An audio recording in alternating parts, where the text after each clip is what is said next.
Nothing, and I mean nothing, is going to stop you from fulfilling your dreams. And you deserve every last one of the successes that I know you will have. But I also want to be very clear that with those successes comes a set of obligations to share the lessons you've learned here at this school. The obligation to use the opportunities you've had to help others.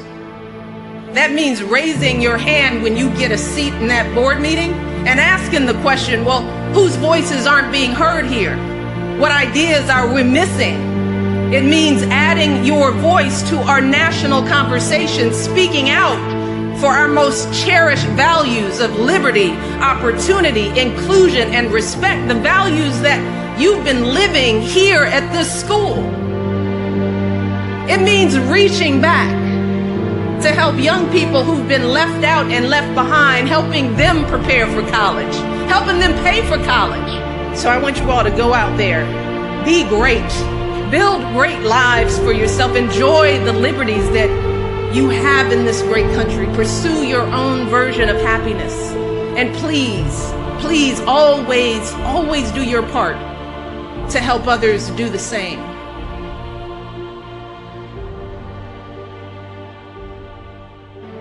Success isn't about how your life looks to others. It's about how it feels to you. We realize that being successful isn't about being impressive.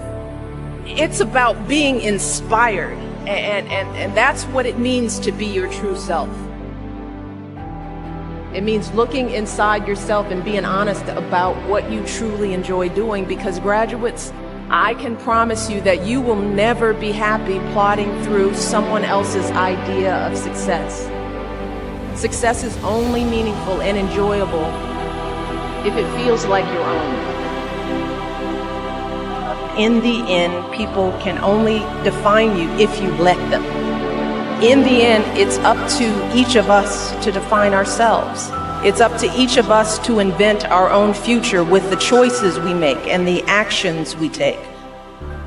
You may be feeling some real anxiety about venturing out into the world beyond these walls.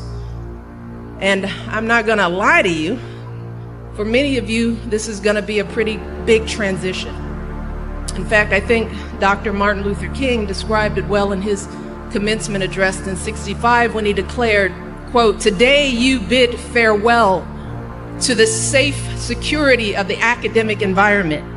You prepare to continue your journey on the clamorous highways of life." We all feel at times a little bit lost, and we all have some kind of emptiness that we're searching to fill.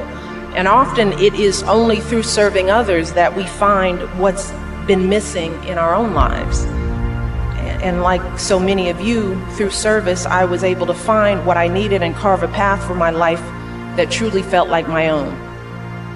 And the truth is, those seminars where you explored new ideas, those late night conversations where you challenged each other and learned from each other, after all of that, you might find yourself a little dismayed by the clamor outside these walls. The name calling, the negative ads, the folks yelling at each other on TV. The power of inventing the future. I just want to pause for a moment on the word invent, because the phrase isn't succeed in the future, it's not plan for the future or do the best you can in the future, it's invent the future. And with those three words comes a simple message, a call to chart your own course and live life on your own terms. And that's a lesson that I first learned back when I was a teenager.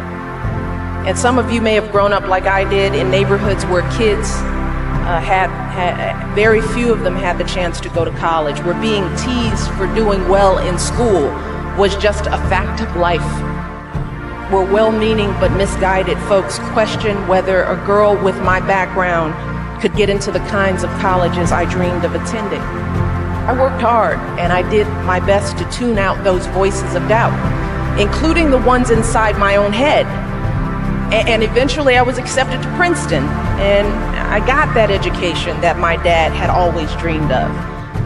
But the truth is, graduates, there will always be folks who make assumptions about you based on superficial things like where you're from or what you're wearing or how you look.